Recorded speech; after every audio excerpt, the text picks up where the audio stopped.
এক নতুন ছড়িত নাট্যপালা। তাই আপনাদের আসলে এই পালাখানে আমরা প্রথম পরিবেশন করতে চলেছি। তাই যদি পালার মধ্যখানে নাচে তালে গানে ছন্দে কোনো ভুল ত্রুটি হয়ে থাকে তাহলে নিজ গুণে মার্জনা করবে। তাই শ্রী দর্শক মন্ডলী, রাজীব কর্মকার রচিত, নারীশ ওরাম পরিচালিত, অস্তর সঞ্জয় অংশ সম্প্রদায় পরিবেশিত সেই পালাখানের নাম হলো ভীম পুত্র ঘটপতি জন্ম হইতে ভীম হীরাবতীর শুভ মিলন।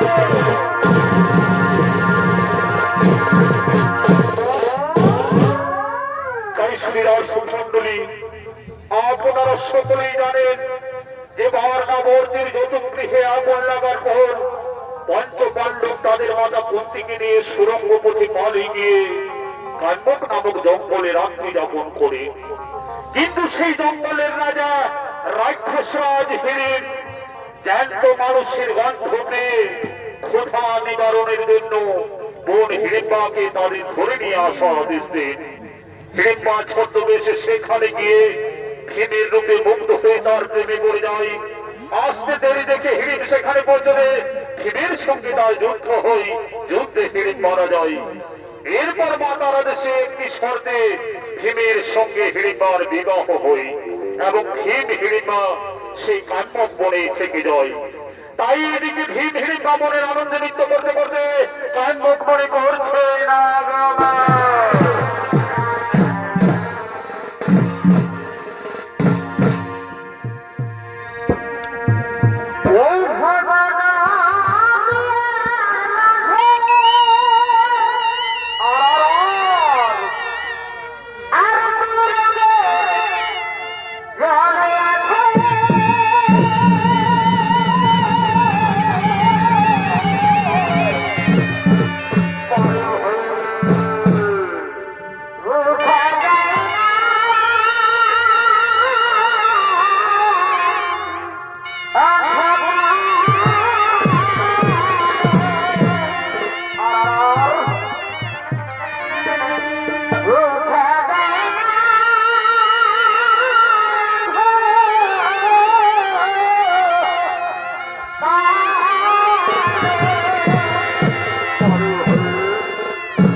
যারা কান্মক বনে করেছেন আগমন, আর এই ভীম হিড়িম্বার ভূমিকায় আপনাদের আলোকন হস্ত মহানিত্যর উপমন্ত্রী যারা নৃত্য পরিবেশন করতে হয়ে তারা হলেন ওস্তাদ দৌড়েশ্বরায় অনিত্য শিল্পী রাজেশ রায়।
কেন হিড়িম্বা?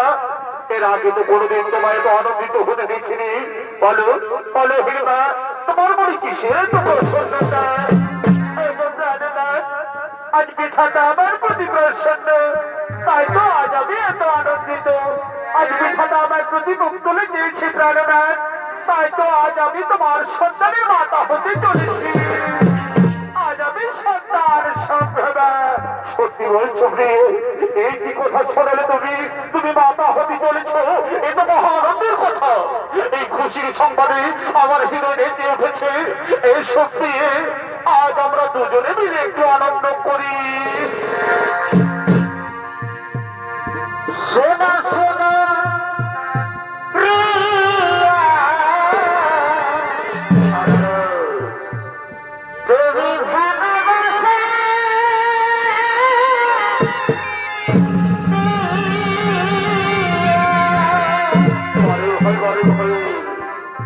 সোনা সোনা প্রিয়া, তুমি ভালোবাসা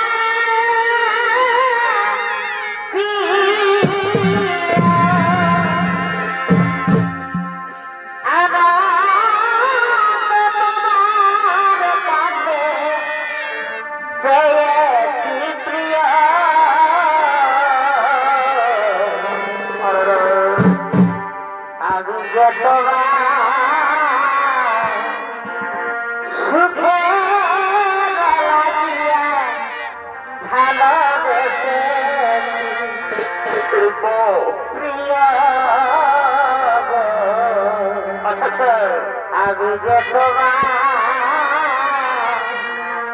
সুখের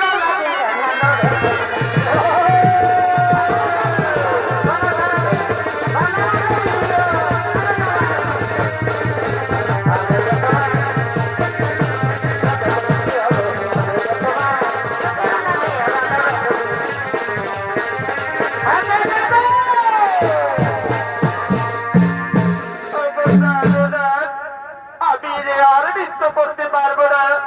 আমি যে খুব ক্লান্ত হয়ে পড়েছি প্রাণনাথ, আমার একটু বিশ্রামের প্রয়োজন।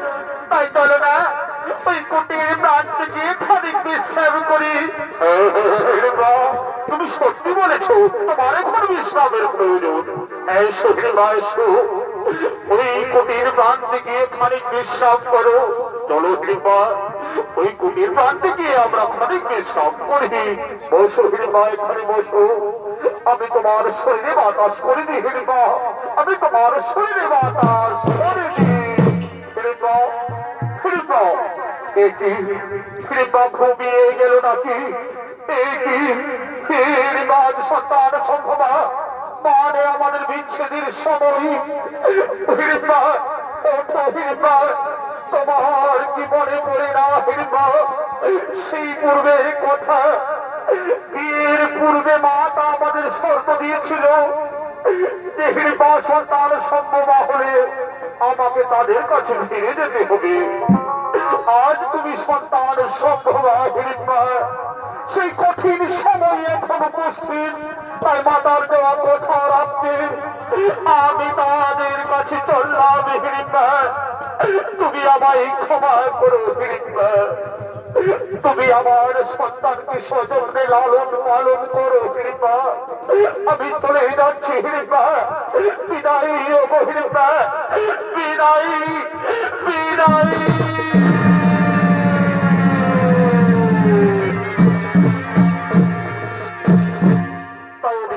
চলে গেলে সহসা হিড়িম্বার ঘুম থেকে যায়। সম্মুখে স্বামীকে দেখতে না পেয়ে, কোথায় গেলে তুমি?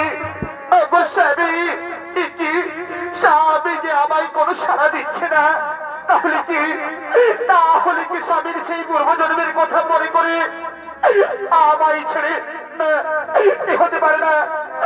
স্বামী আমায় ছেড়ে পারে না। স্বামী স্বামী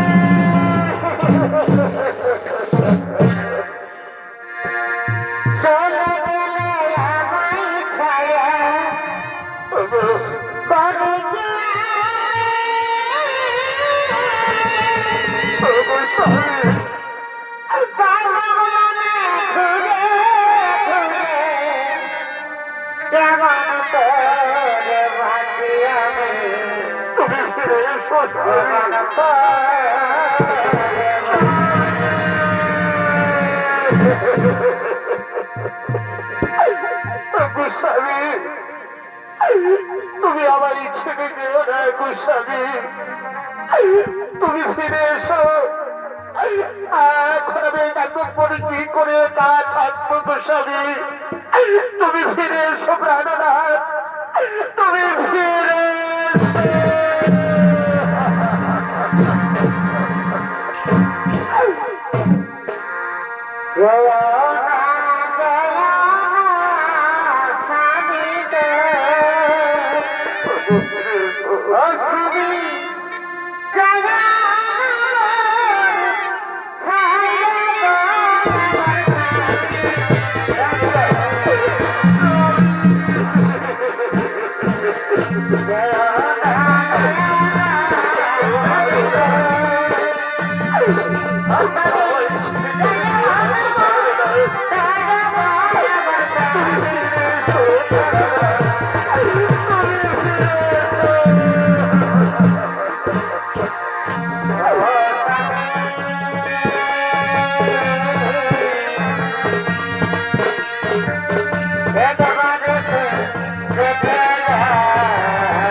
স্বামীর অপেক্ষায় দিন কাটতে কাটতে হিড়িম্বা জন্ম দেয় পুত্র সন্তানের, আর সেই পুত্র সন্তানের নাম দেন হিড়িম্বা। তাকে সযত্নে লালন পালন করে নানান বিদ্যার সঙ্গে মায়াবিদ্যায় পারদর্শী করে তোলেন। ঘাতক যখন কাব্যের রাজা রোজ দিনের নাই ঘরে পূজা কেউ শিব পূজা করার জন্য মন্দির প্রাঙ্গণে করছে না।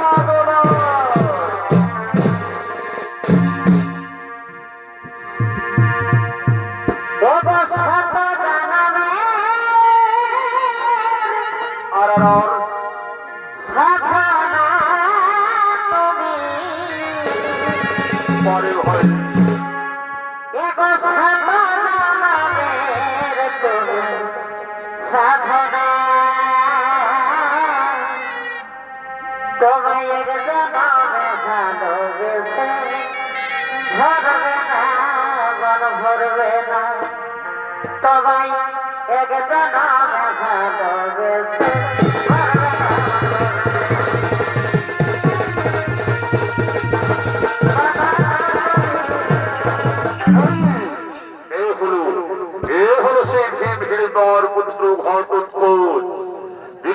ভালোবেসে শিব পূজা করার জন্য মন্দির ব্রাহ্মণী করেছেন আগমন।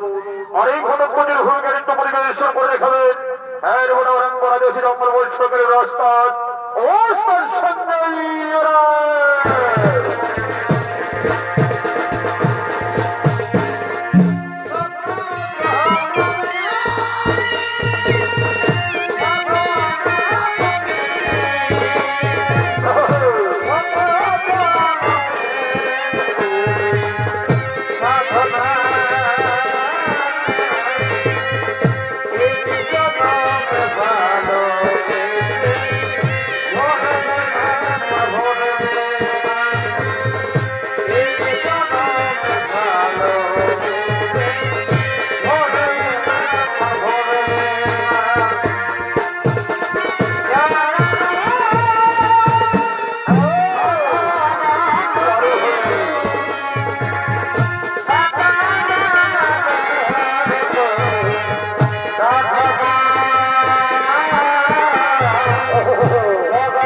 হঠাৎ করে মন্দির ব্রাহ্মণে কেন মাতা? প্রণাম প্রণাম তরুণে মাতা, প্রণাম মাতা। এমন উদাসীন কণ্ঠে ডাকতে ডাকতে এত কষ্ট করে এখানে কেন এলে মাতা? আমায় ডাকলেই তো আমি ছুটে যেতাম। পুত্র, আমি অনেক আশা দিয়ে এখানে এসেছি বাবা। অনেক দিন ধরে মনের গহীনে একটি ইচ্ছা লুকিয়ে রেখেছি। বল বাবা, তুই সেই ইচ্ছা আমার পূরণ করবি। এটি কথা বলছো মাতা? তুমি আমার জন্মদাত্রী মাতা।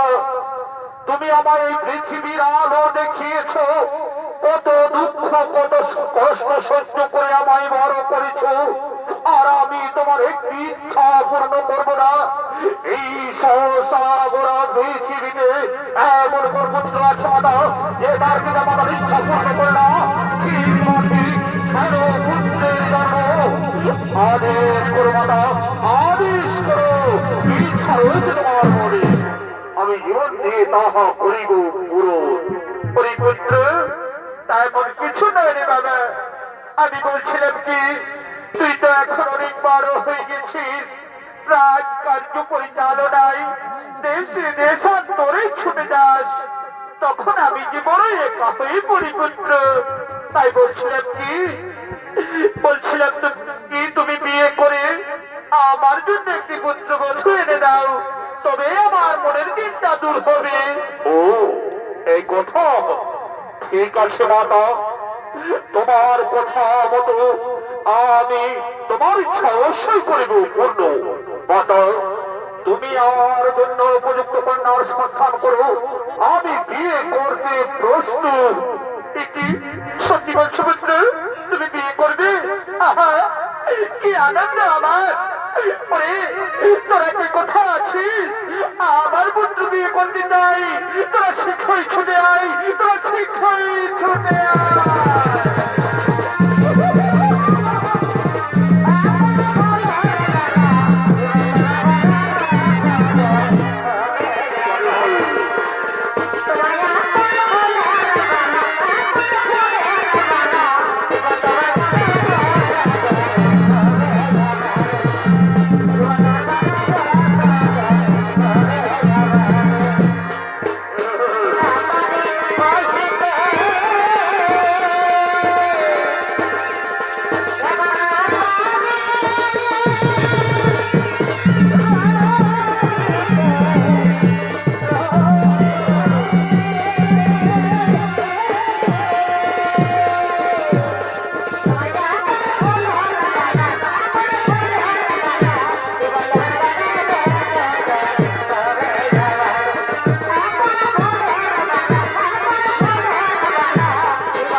বলুন মাতা, কি আদেশ আপনার? আমরা অক্ষরে অক্ষরে তাহা করিব বালক। ওরে বাছা, আমার পুত্র ঘটোৎকচ বিয়ে করতে চাই, তার জন্য উপযুক্ত পাত্রের সন্ধান করতে হবে। তাই তোরা ছুটে যা দেশে দেশান্তরে, যেখান থেকে হোক উপযুক্ত কন্যার সন্ধান নিয়ে এসো, উপযুক্ত কন্যার সন্ধান নিয়ে এসো।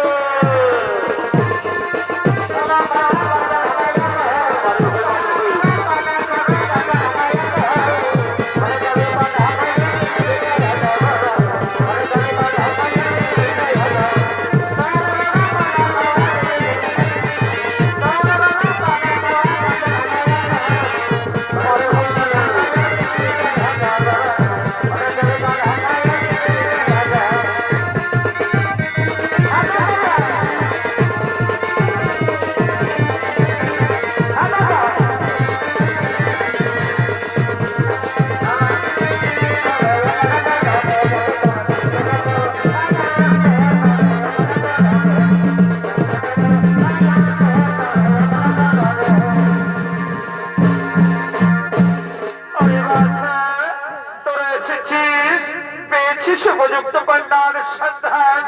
হ্যাঁ মাতা, আমরা কন্যার সন্ধানে দেশ দেশান্তরে ছুটে গিয়েছি।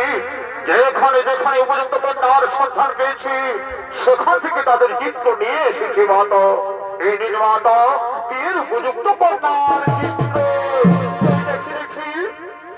কি সুন্দর কন্যা! তার দেখো রে পুত্র, এখানে মানবী দানবী রাক্ষসী সমস্ত রকমের কন্যার চিত্র রয়েছে। বল পুত্র বল, কোন কন্যা তোমার পছন্দ? এদের মধ্যে আমার কোন কন্যা পছন্দ নয় মাতা। এরা শুধু রূপে সুন্দরী। তুমি এমন কোন কন্যার সন্ধান করো মাতা, যে রূপেই নয় বিদ্যায় বুদ্ধিতে হবে বিদগ্ধ।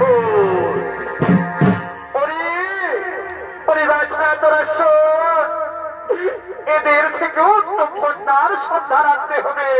তাই তোরা যা, যেখান থেকে হোক রূপে গুণে বিদ্যায় বুদ্ধিতে সুন্দর হয় এমন কন্যার সন্ধান নিয়ে এসো, এমন কন্যার সন্ধান নিয়ে এসো।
আমরা উপযুক্ত কন্যার সন্ধান পেয়েছি মাতা। ওই পাতাল লোকে নাগরাজের কন্যা হিলাবতী। কিন্তু নাগরাজ ও হিলাবতীর স্বয়ংবরের করেছে আয়োজন। তাই সেই কন্যাকে বিয়ে করতে হলে আমাদের মহারাজকে স্বয়ংবর সভায় যেতে হবে। স্বয়ংবর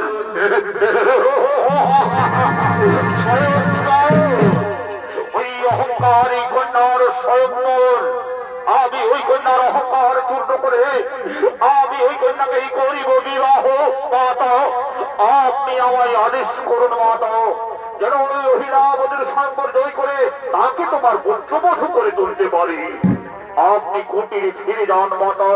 আর ওরে মন্ত্রীগণ, ওরে আমার সভাসদগণ, চলো এই মুহূর্তে আমরা ওই পাতাল লোক করিব পাবন, এই মুহূর্তে আমরা ওই পাতাল লোক করিব পাবন।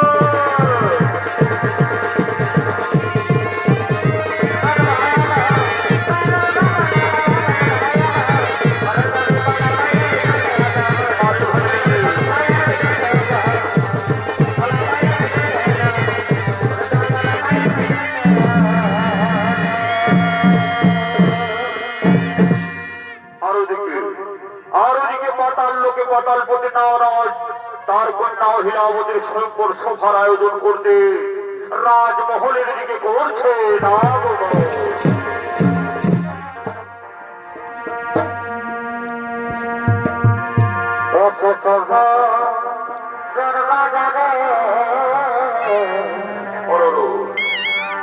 আর ভুলে থাকা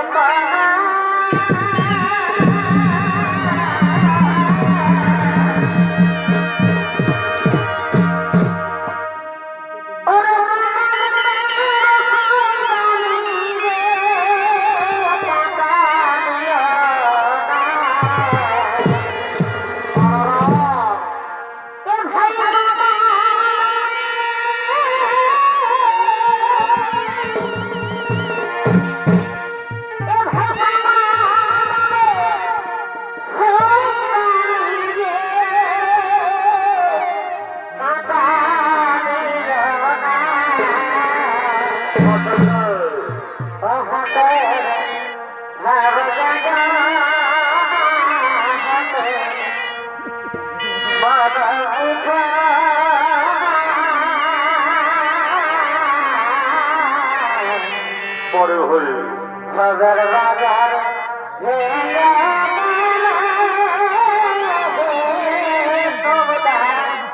সৈরা পাবে ভোগের বাজার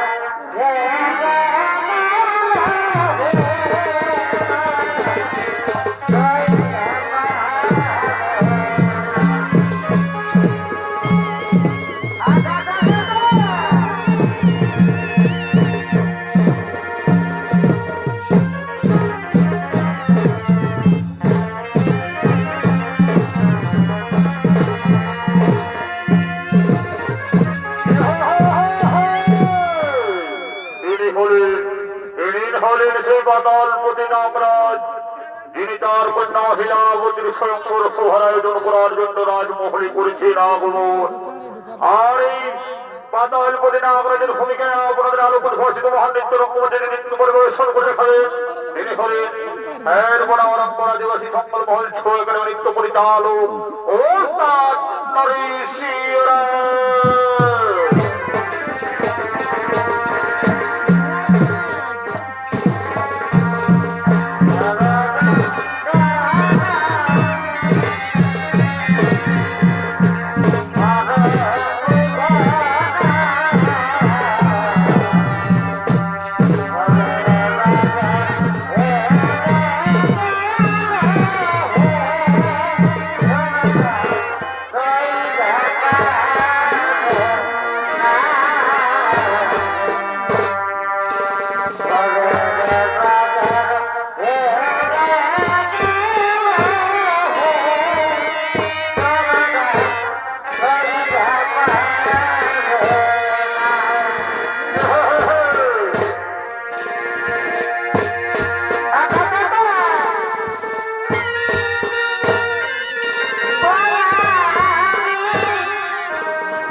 এ স্বয়ংবর সভা। দেশ বিদেশের বিভিন্ন রাজা রাজকুমারগণ এই স্বয়ংবর সভায় অংশ নেবেন। বলে তার রক্ষী তোরা সমস্ত রাজা রাজকুমারগণকে এই স্বয়ংবর সভায় পাঠিয়ে দেয়।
সমস্ত রাজা রাজকুমারগণ আপনাদের সকলকে স্বয়ংবর সভায় জানাই সুস্বাগত।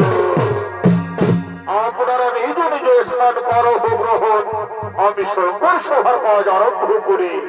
অনেকটা কথা আছি আমার কন্যা হিলাবতীকে এই স্বয়ংবর সভায় নিয়ে এসো, এই স্বয়ংবর সভায় নিয়ে এসো।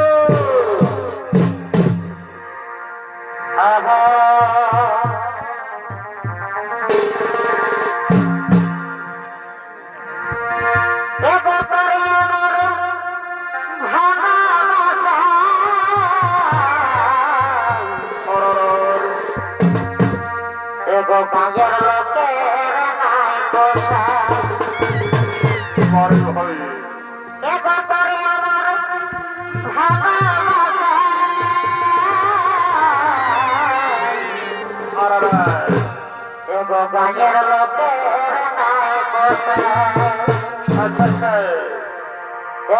যতদিন নাই তোর বিহাতে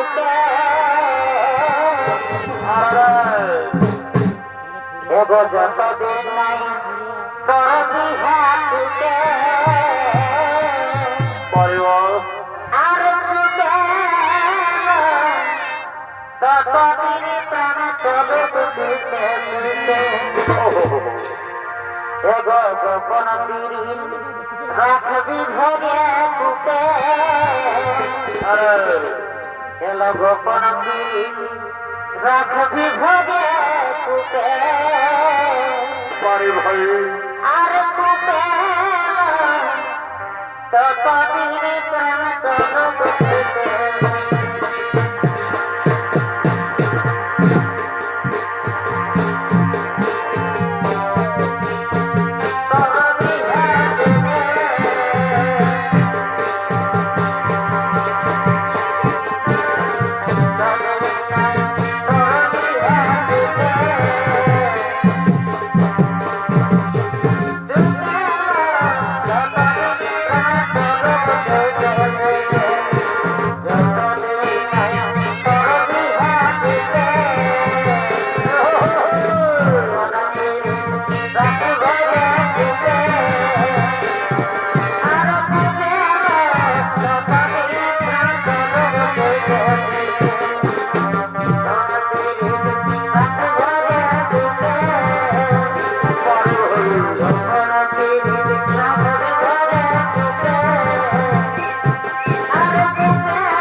আপনার কারণে জানাই শত কোটি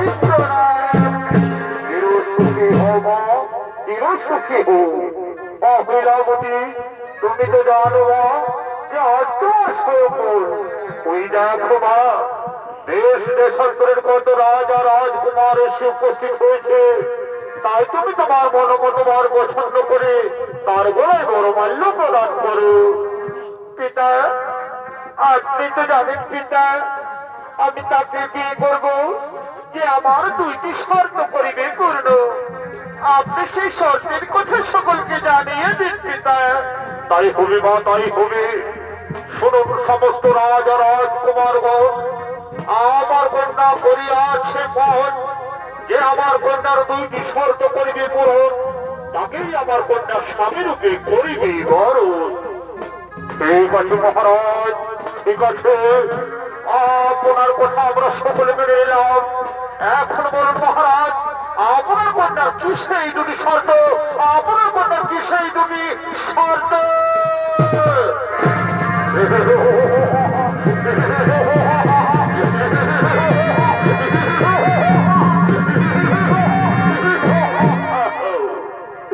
তাহলে তাই সেই স্বয়ম্বর সভা কোথায় কোথায় সেই অহংকারী কন্যা?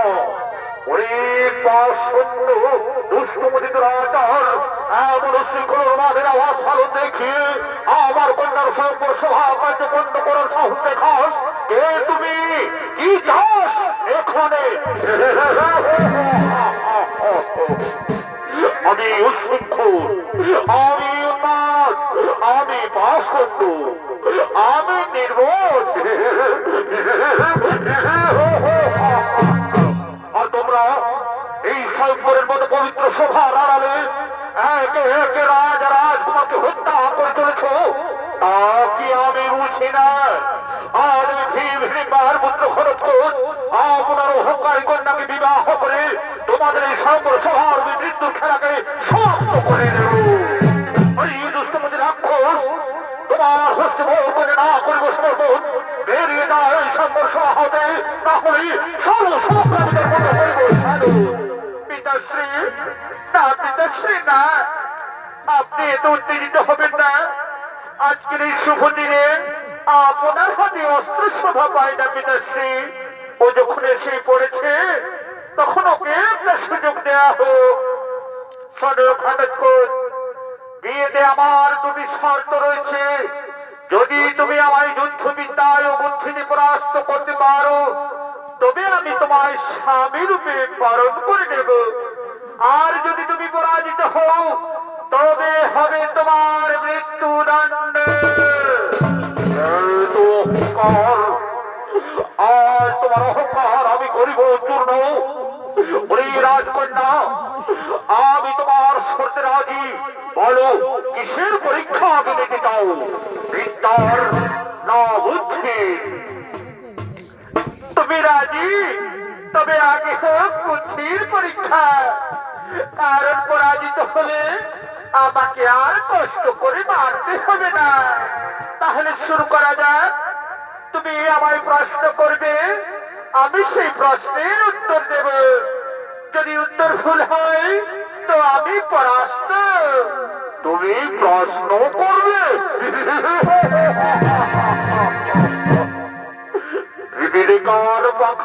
পরিবার করে। আচ্ছা তাই হোক, আমি তোমার একটি গল্প বলি, শোনো। গল্পের মধ্যে থাকবে প্রশ্ন। শোনো, এক নগরে কামুক ব্যক্তি বাস করত। সে রক্ষিতার আর সৌন্দর্যে মুগ্ধ হয়ে যায়। বিয়ে না করে তারা একে অপরের সঙ্গে লিপ্ত হয় এবং তাদের একটি কন্যা সন্তান হয়। ওই ব্যক্তির কাজ সে কন্যাটিকে ফেলে রেখে রক্ষিতা পালিয়ে যায়।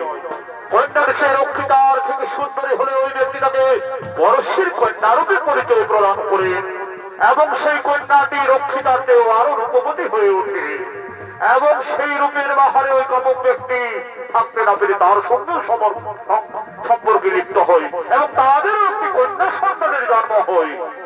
এখন প্রশ্ন হলো, ওই যে কন্যা সন্তানের জন্ম হলো, সেই কন্যা সন্তান ওই পুরুষের কন্যা না নাতনি?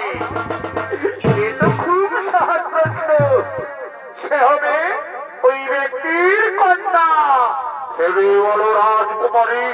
না, ওই কন্যা হবে ওই ব্যক্তির নাতনি। না না না, ওই কন্যা হবে ওই ব্যক্তির কন্যা। ভুল উত্তর হীরাবতী, ভুল উত্তর।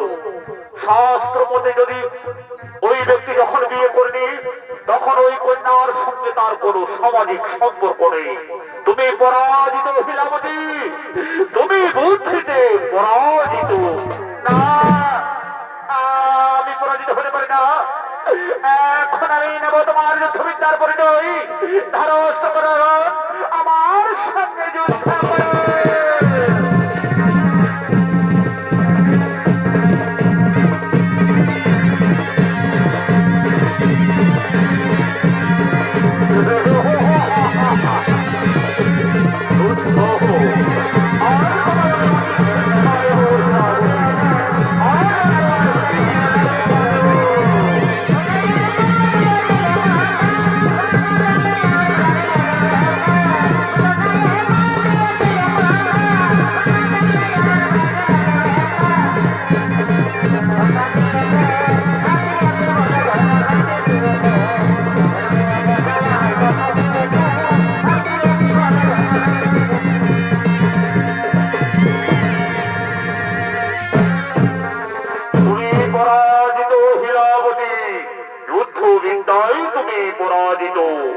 তুমি আজ আমার কাছে পরাজিত হয়েছ।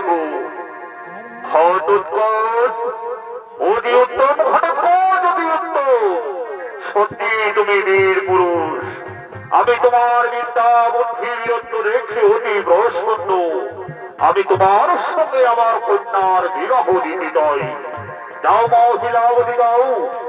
তুমি ওই ঘটোৎকচের গলায় বরমাল্য পরিয়ে তাকে স্বামী রূপে বরণ করে নাও। তাকে স্বামী রূপে বরণ করে নাও।